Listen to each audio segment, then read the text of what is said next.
Martin, known as Martine23 Online, has more than $300,000 in Online Player of the Year qualified winnings. He has taken down tournaments like the Wednesday 150 Grand and the $100 rebuy on PokerStars.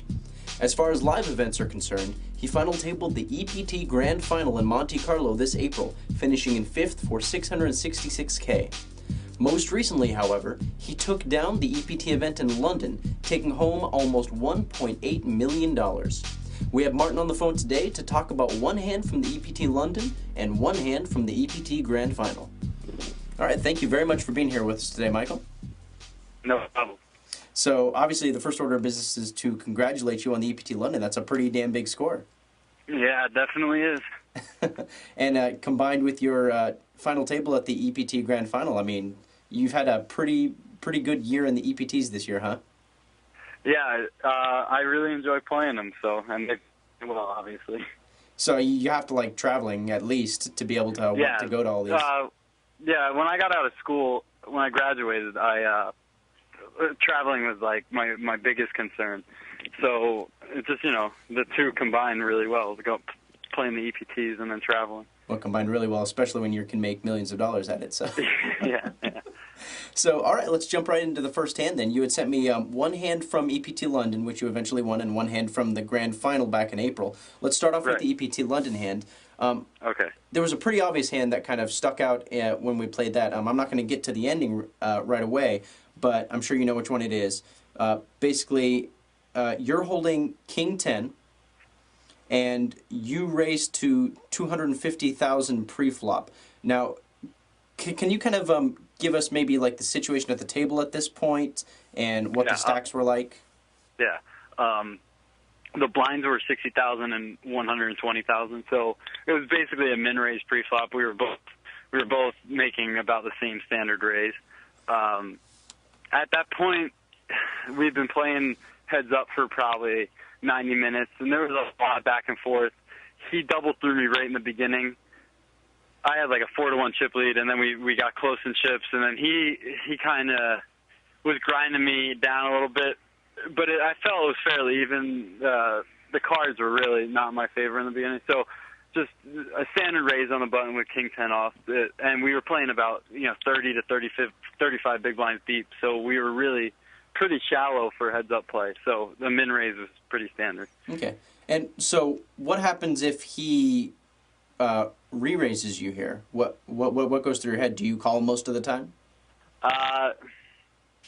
If he had re-raised me here, I'd probably fold, because I don't think he'd ever re-raise with a 30 big blind stack and then fold to my shove, and I don't think King 10 really beating a lot of the hands that he's re-raising with. He was playing really straight up, and so was I.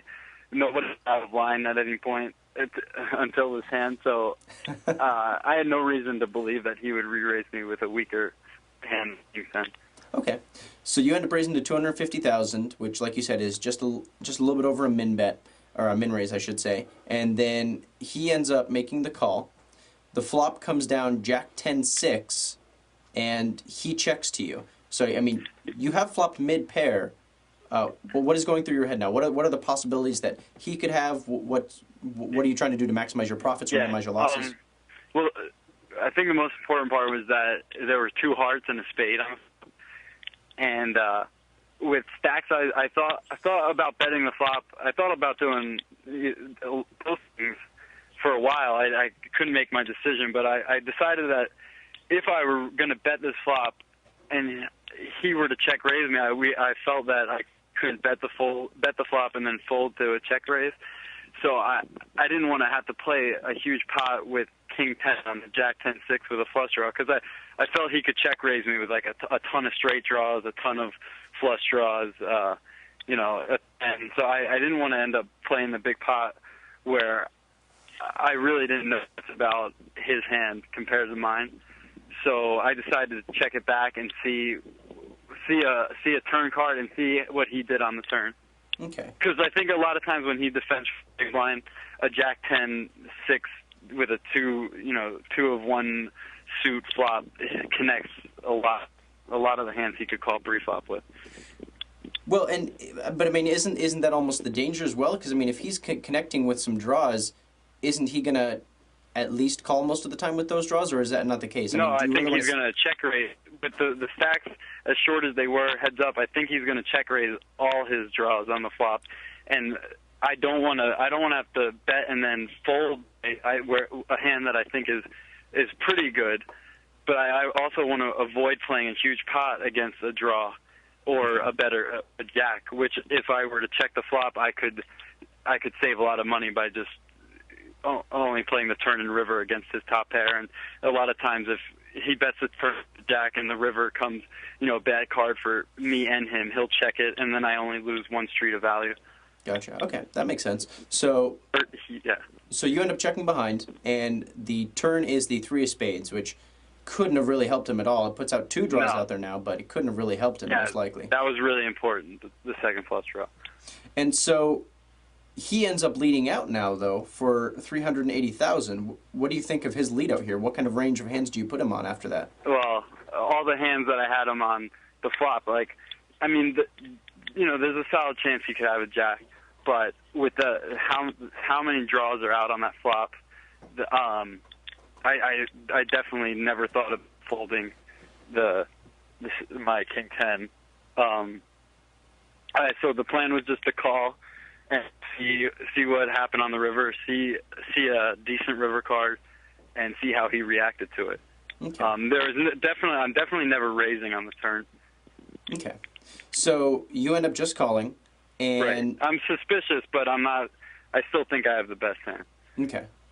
And, based on your suspicions and based on the hands you put him on, after you call and the jack of diamonds comes on the river, doesn't fill up any of the draws, and it makes it even less likely he has a jack now. Exactly. So that's got to be the money card. The best card in the deck for me to see.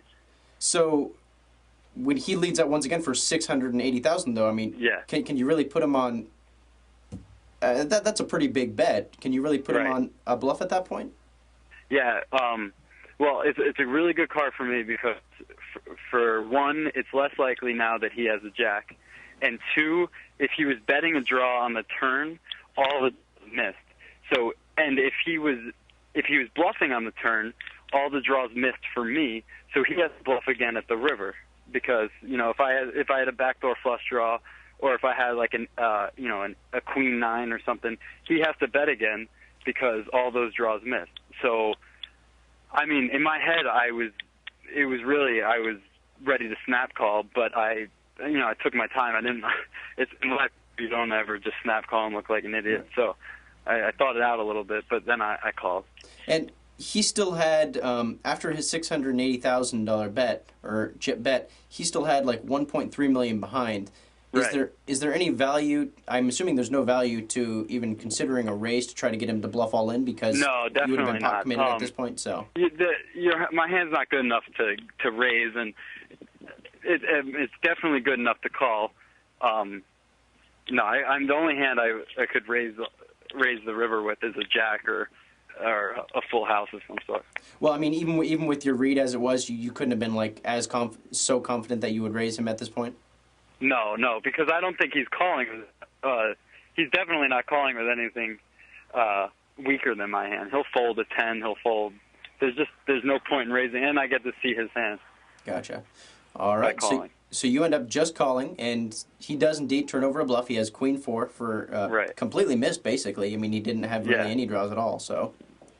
Yeah, and which made me real happy about the flop check. I was going to say, without the flop check, he probably would have given up very easily on that flop. Yeah, he just mucks. Or he check raises on the flop with nothing and puts me in a really tough spot with second pair. All right, so you end up, after that hand, you ended up having like 4.6 million, which was a pretty decent stack, and he was kind of so on we're the back rope, to all in or fold poker. So, cool deal. All right, so that was the EPT London event, which you eventually won. And so let's go ahead and jump to the EPT Grand Final at Monte Carlo back in April. Okay. Do you want to set up this hand for us? How many players were left, and what was your stack looking like, etc.? Yeah. I believe there were 13 players left, give or take. Okay. Our table was 6-handed. The blinds were 10 and 20,000, and I had about 680,000, and a pretty tight image at this point. The past, probably this whole level, I'd been real quiet. Except actually the hand right before this hand, I 4-bet all in, but I had jacks against the key player in this hand. This guy, Stig Top Rasmussen. He's a Danish pro. He's really crazy, and so the hand before I had raised and he re-raised from the big blind. And I shoved all in with jacks, and he folded nines. He said, so I'm under the gun +1 in this hand, and Danish pro Henrik Wimmer opens for 55,000, blinds at 10 and 20,000, and with my tight image, I have aces. I decide to just call because I don't want to. If I re-raise in that exact spot where it's an under the gun raiser and you're next to act, when you re-raise, you always have a big hand in that spot. So the plan was to just flat call with aces, have him flop something, a top pair, and try and extract as many chips as possible. And also because I had a few really aggressive players behind me, hopefully that could induce a squeeze. So it folds to Stig Top Rasmussen, who has like 1.5 million, and he starts thinking in the small blind for like a minute or two, and whenever he thought, he always put more chips in the pot. So he re-raises to 220,000, and I'm basically really happy. Mm. Henrik, he thinks for a bit and folds, and I decide that if I move all in at this point in live poker, they can get away, even though the pot odds are like laying them the correct odds to call. They can still fold, and I notice they do fold. Online, nobody would ever fold if he had put in 220,000. But so I decide I take not too much time and call with the two aces, the 220,000, leaving myself with 460,000. Okay. And real quick, why do you think that is? That there's such a difference between online and live play in that respect? I think online the players respect the math a lot more, and in live poker the players they're looking at the individual hand. Like in live poker, you can really pinpoint a person on exact hands almost the whole tournament. So it's almost proper in live poker to disregard the pot odds sometimes.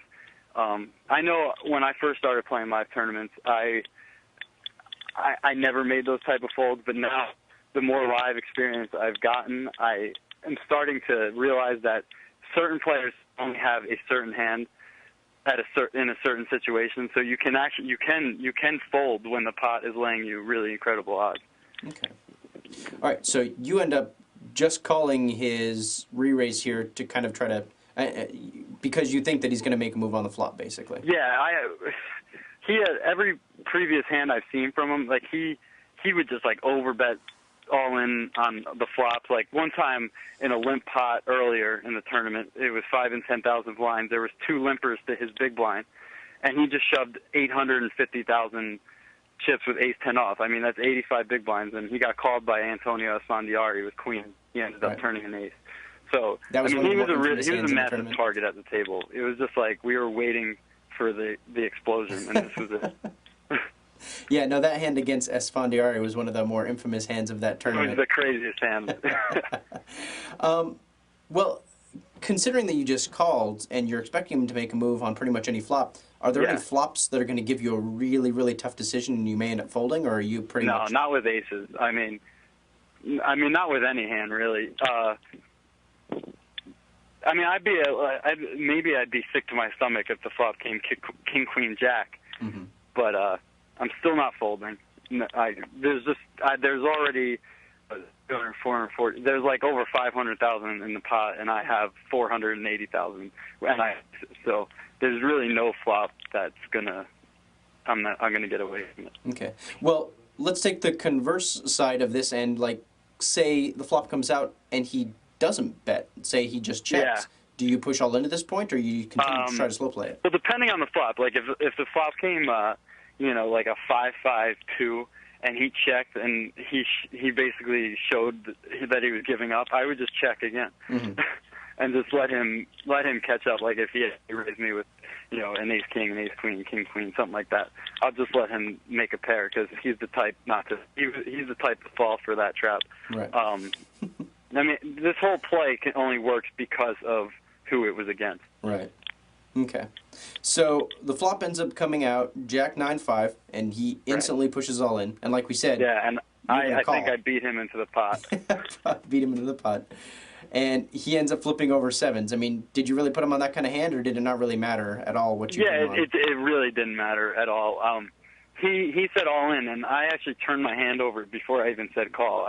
So I was really happy. I am sure you were. Yeah.